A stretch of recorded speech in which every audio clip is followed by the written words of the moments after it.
I mean, I gotta give him credit. This actually has to be pretty hard to do. Every time that cymbal hits, like all I can picture is like the monkey with the cymbals. I feel like I've stumbled into a weird cult meeting right now. I'm sure like they put it there thinking people are gonna hate this, but then there's like weird people out there too who think, you know what, I might actually want to try something like that. If I took too much of an edible and then watched a regular show. Now, I've done acid a couple times. This sounds like what that feels like. The internet has given us access to more music than ever before. Some artists are beloved. I love that. That's awesome. Some, not so much. What is happening? I liked it better when they weren't singing. But now there is a place to separate the garbage from the good, the alluring from the ordinary. It rides the cusp perfectly for me. The things your ears may not be ready to hear. So intensely music that it's almost not even music. Hosted at the WINO Studios in Anytown, USA. This is Z-Sides.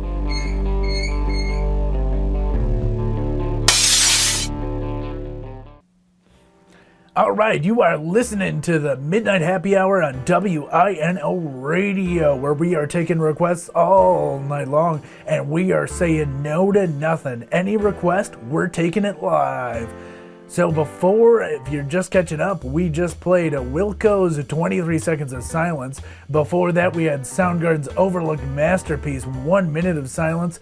And before that, we had Yoko Ono and John Lennon collabing on their 1969 track, 2 Minutes of Silence. We're starting to pick up a pattern here. So hopefully someone's got something a little bit different for us, but we are taking your requests next. 105.5 WINO. Winno Radio. Crack one open with the Midnight Happy Hour. Let Zach and Pat pour some tunes in your ears. Then get ready to wake up.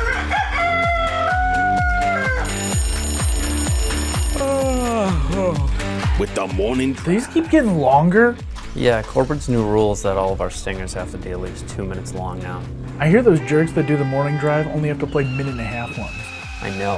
Those jerks always get favored by corporate. Yeah, and they get interns, they get to host events, they get cool benefits like healthcare and a retirement plan.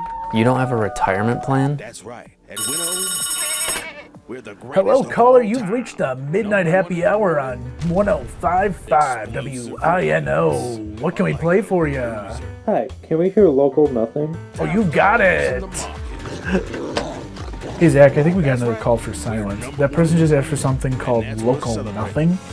Oh yeah, I have all 3 EPs and the full length on Stereo 8 right here. Crime to be this good.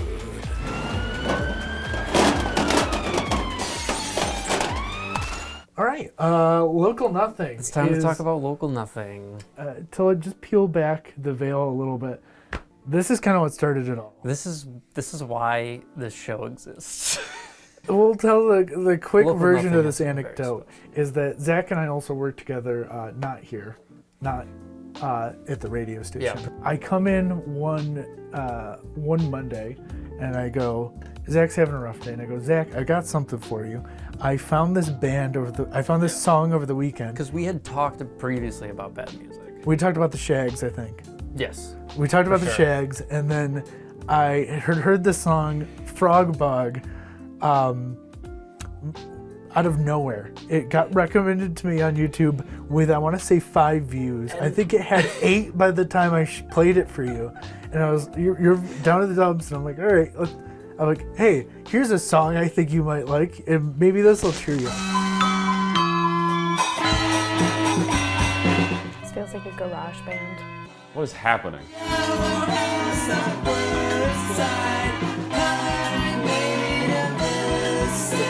Where is the groove here? See, I love this, actually. I actually really like this. I don't like this one.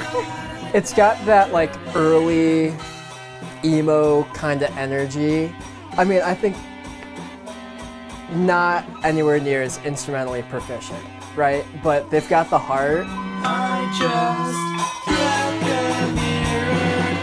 You know, I do like the prevalence of the crash cymbal though. Every time that cymbal hits, like all I can picture is like the monkey with the cymbals, like that little monkey toy. Like that's, I don't know, it just got that vibe to it. It sounds like they're playing like a child's xylophone too. But I like that, like, it's almost like, I can't tell if it's a recorder or a synth kind of thing in the background, but I love it. Like, I don't know why, but it works. All right, I think we found a groove. That's the end of the song. Oh, short. This is a great example of there's a demographic for everything. It was just finding itself right there at the end. Like that could have gone somewhere. On their Bandcamp page, the artist simply says they've been keeping it sloppy since 2018. That's a great, that was a great description. A little too sloppy, right? Like, I get that they're, I think it's intentional, but it's a little too much. And it did. And then you went to your desk. Yeah, so we looked up Logo Nothing. I was like, I'm curious if they have a Spotify. Found the Spotify. I don't know if at the time they only had the 2 songs up, but I saw this other single that they had called Broken Reflection. And I listened to about maybe 20 seconds of it, and I had to pause it, and I had to go grab Pat, because I was like, we need to listen to this together.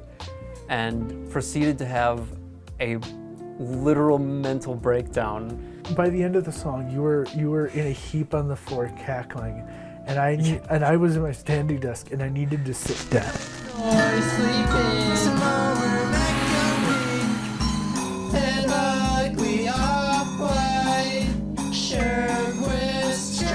Yeah, okay. They're keeping it sloppy. This feels like something that would have been in like the background of like a creepypasta video game that my sister would have played growing up. You could have told me this was on the Five Nights at Freddy's soundtrack and I would have believed you. Now, I've done acid a couple times. This sounds like what that feels like. At least with the first one, I could see the appeal that it might sound or be like a good live experience. I feel like I've stumbled into a weird cult meeting right now. Like, that drone in the background, how is it getting deep? It just keeps getting deeper. I mean, I gotta give them credit. This actually has to be pretty hard to do. Like, it's clearly thought out, right? Like, it's clearly like they know what they're doing. This is intentional. 1, 2, 3, 1, 2, 3. Okay, all right. I think it's in 3/4. No, it's not. All right. I'm loving the maintaining the child xylophone though. It gives them a unifying sound. I think they might actually be playing this on children's toys, which works. I also see like the really weird kid in like 9th grade chanting this in the back of like the history classroom. It's kind of dreamy, actually. Oh no, we're getting somewhere. And then this is like straight out of the early modern Modest Mouse kind of playbook. This is almost pleasant. Oh, and we're broken again. This is one of those things where like I think like as much as I don't like it, like if I did something like this, people would think I was crazy. But they make it work. So that's Broken Reflection. That is a perfect title for that song. They describe it themselves online as cursed music. That's, again, beautiful description. And they have a couple of other interesting self-proclaimed genre tags that they can add onto their page. They include punk, experimental, lo-fi, math rock, yellow, awful, and nonsense. Yeah, the length of the song is not warranted, but yeah, I mean, I like the last bit. So you feel like they got their message out in like the first 2 minutes? Oh yeah, like we get it. Surprised that we didn't get the reactions that I thought we would. Nobody asked us to shut it off. We gave everyone the option to ask. Gave everybody the option to shut it off, and nobody. We actually had to cut all of them off because it's 5 minutes long. We expected Riley, to act. At least to tap out, yeah. We really expected her to tap out maybe a minute or so in, and she's a I looked trooper. back at the recording. She listened to it longer than anybody else. Yeah. We had to cut people off strictly because we had to be somewhere else. It's a sublime experience. Like, it just keeps changing. Everything is out of tune with everything. Yes. I mean, I guess it's polyrhythmic, but I'm assuming that's just things aren't just playing in time. It's so progressive that it basically comes around of like, it's like almost not even music anymore. It's so intensely music that it's almost not even music. It's such an anomaly. It keeps evolving in a way that music like it often doesn't. Where at some point you feel like a hot bath, where you've gotten in and you're like, okay, I'm in the hot bath. Broken Reflections never does that. The whole way through, you don't know what's coming next, and I can see it for a lot of people being like an anxiety-inducing experience. Yes. Easily. Probably intentionally, to be honest. Probably intentional. So Broken Reflection was like an obvious one to just throw them into the deep end. Like Frog Bug's a good, ease your way in. Throw Broken Reflection at them. Broken Reflection is the most of its kind of any of Local Nothing stuff. It is the most intense. It is the most chaotic. It is the the most children's instrument. It might be their magnum opus. The last song we went with was A Great Amount of Anything off of the full-length album. We went with it because we found the Bandcamp page shortly after, and I started listening through, and that was the first song where it really struck me. I was like, oh, there's genuine musical talent in here. That synth sounds like a distorted Yoshi sound. Okay, this could build to something. Yeah, I like that. Okay, I get why they say math rock. Though I don't think it's math rock. See, I'm getting more math rock from this. This feels like someone told them they needed to prove that they knew how to play the instruments, so they put this out. I liked it better when they weren't singing.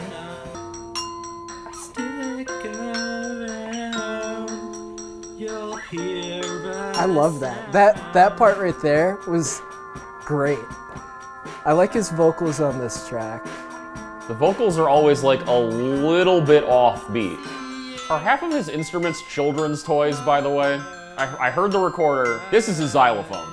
Like, this is a children's xylophone. I thought it was a doorbell. It was just a xylophone again.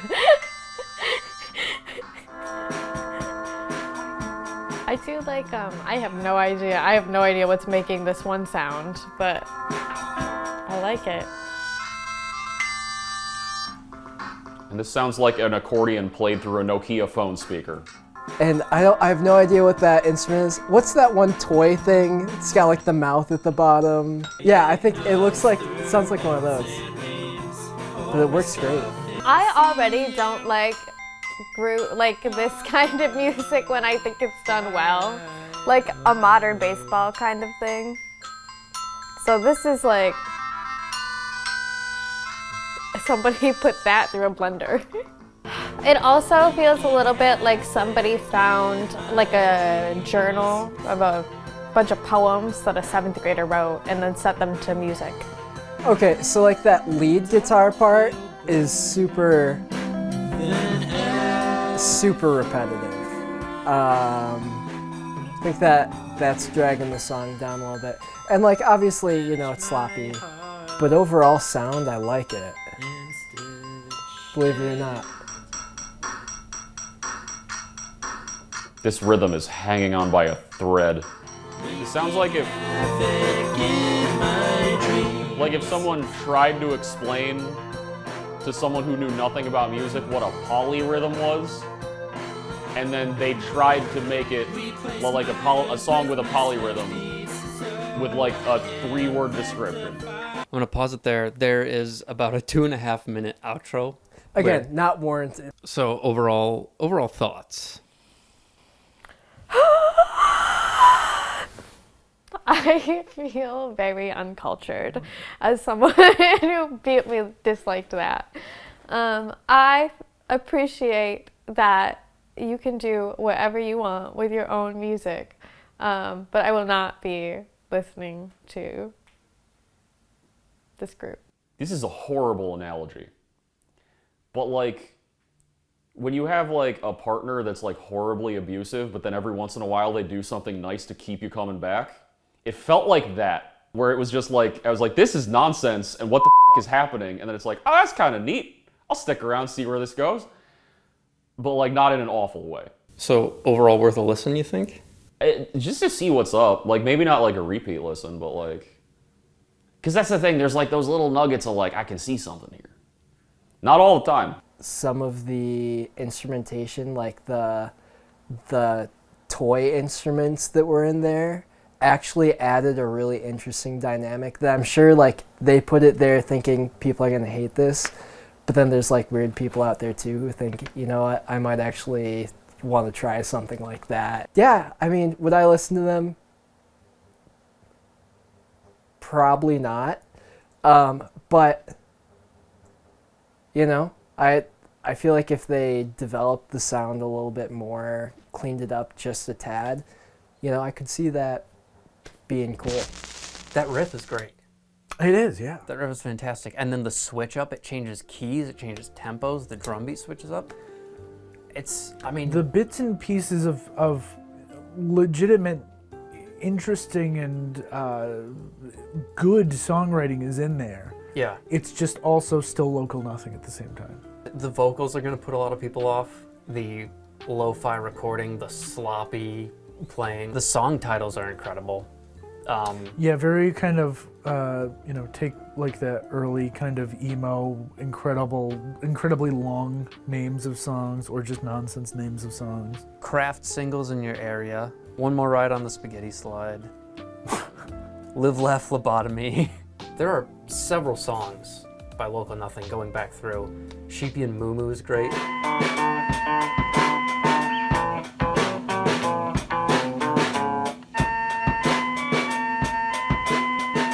It's instrumental if you can't get past the vocals. Honda Civic's got some interesting bits. Honda Civic's good.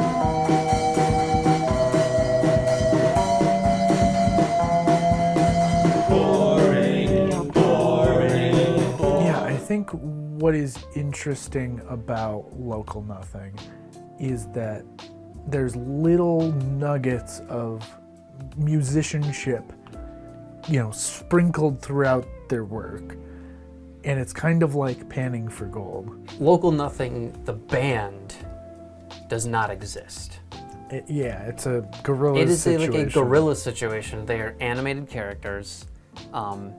Not even animated, just drawn characters. Yeah. The artist's name is Riley, and he makes all the music by himself, to my knowledge. And the band, Borden is credited with guitar and vocals. Fraley is credited with bass. Lowell is credited with keys and vocals.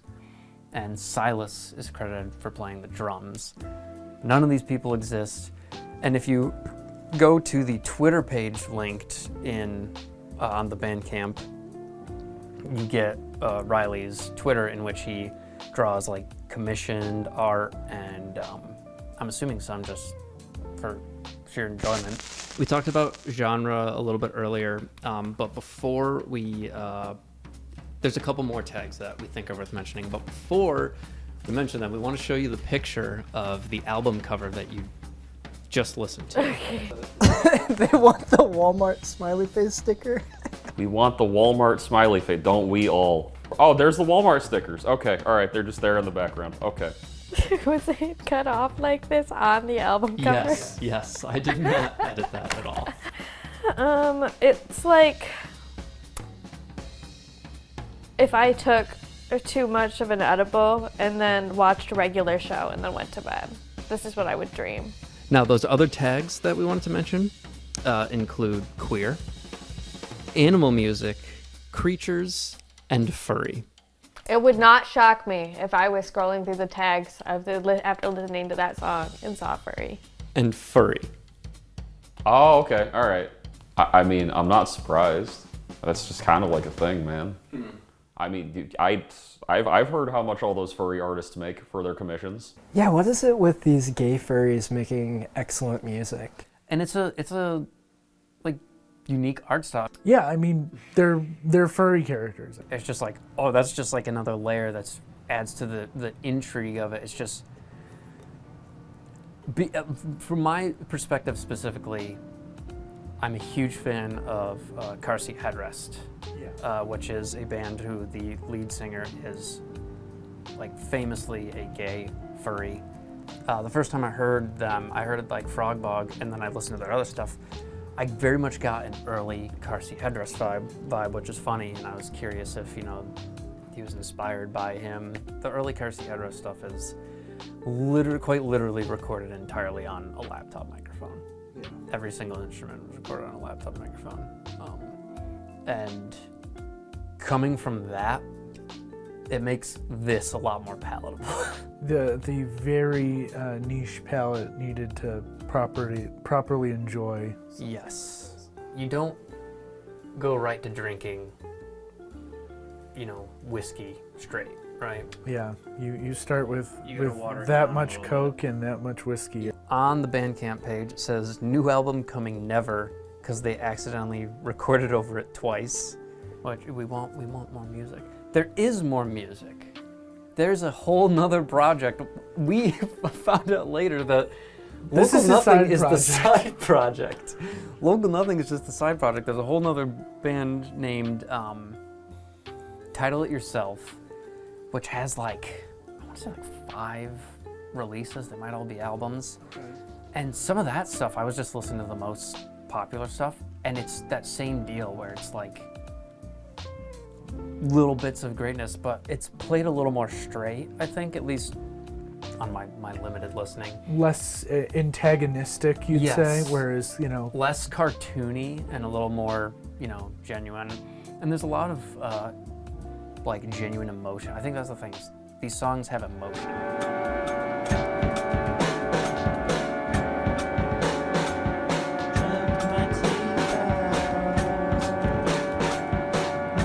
Honestly, going back to Frog Bog, it's probably the best song as a whole song in its entirety, because the little piano riff is, or I'm assuming it's a piano, and then the guitar riff, and then the part where it slows down, like the tempo slows and the drums are going, that's awesome. That sounds like something that a prog band would do. And I also just wanted to mention, there's this one lyric that I really like it. okay. People are talking about how, the lyrics are juvenile, but the opening line of Frog Bog, good luck is found on every corner of Earth, but the Earth is round. Look, if that showed up in a Midwest emo song, you'd be like, yeah, whatever. Yeah. Like I said, there are cool little things he does. He, every once in a while he has some fun, clever wording in there. There's also just a lot of not fun stuff in there too. That is I'm gonna say intentionally antagonistic. It is. Oh, for sure. It is to torture the listener at It times. is Which sloppy. can be fun, but it's also, it makes you not want to listen over and over again. Yes, I'm not gonna say that I'm listening to them, on repeat on my playlists, but Local Nothing, I will be listening to Local Nothing more frequently than other artists. If you like outsider music, whatever you want to call it, just any sort of, if you like weird music, It's worth a listen. Even, and the other thing is, even if you don't think you'll like it, it's worth a listen just to play to someone else. Yeah, Like- just play Broken Reflection at the next party you're at. Hop- See what happens. Hop in the car with your friend. Yeah, when Ask if he'll pass you the aux cable, and then pop on Local Nothing. Hop on Broken Reflection and pray that your friend does not crash the car immediately. That's the We are not responsible for any for car any crashes. broken reflection-based vehicular homicides. The big question: 0 to 100,000. How many unique monthly listeners do you think this group has? Okay, so if you didn't tell me any of that, I would have been like 5K. But then you told me like they're like have a little like furry Twitter following. I'm going 100K. I'm going 100K. Like that's Wow. Okay. Because I mean, like that's the thing. It's not a big community, but that's a dedicated community right there. 9,000. I don't think it breaks 100. Like, I don't think it breaks 3 digits. I think it's something like 10 people. As of time of recording right now, they have precisely 88, Okay. All right. not thousand, Oh, 80. 88 people, 88 monthly listeners. Precisely Okay. 88 people, Okay. 88 monthly listeners as of today. That's pretty good, Yeah. actually. 2 of which you're looking at. I don't know what that says about the two of you, but I'm happy for Local Nothing. Actually, it does not shock me that Local Nothing has 88. It basically doesn't exist.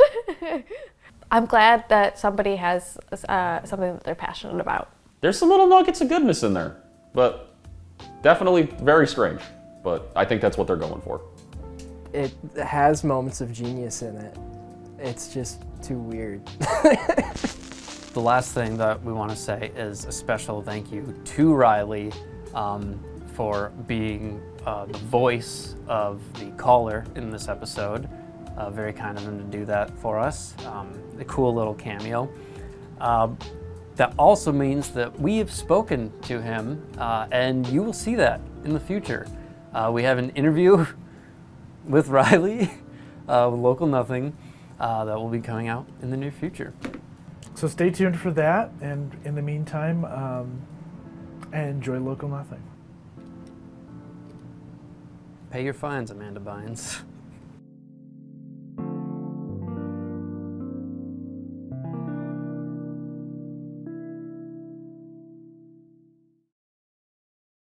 It answers so many questions. Local Nothing is kind of the perfect poster child for this show. That's incredible. I didn't think we were going to get into microtones this quick, but here we are. I think no matter how much he starts to lean towards listenable, Yeah. I think the Local Nothing in its DNA is to mess with the listener, at least to some Yeah. degree.